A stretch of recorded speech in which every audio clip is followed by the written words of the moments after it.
ያው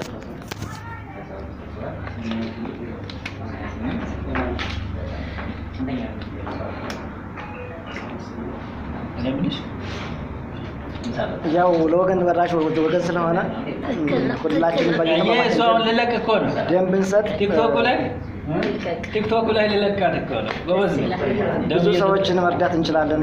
ሌላ ነገር እየሰሩ ይለቁ የለ ወላድ እናቶችን እንዲሁም በተለያየ አደጋ የደረሰባቸውን ሰዎች መታደግ እንችላለን።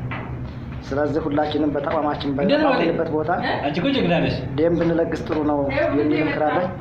እኔም አሁን እንግዲህ ባለኝ እድሜ በ22ኛ ጊዜ እየሰጠሁ ነው።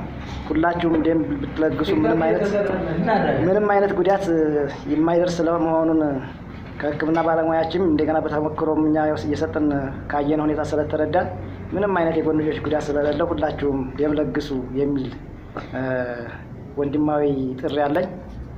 ሁላችሁም ለሚታመሙና ለተጎዱ ወገኖች ደራሽ ሁኑ። አመሰግናለሁ።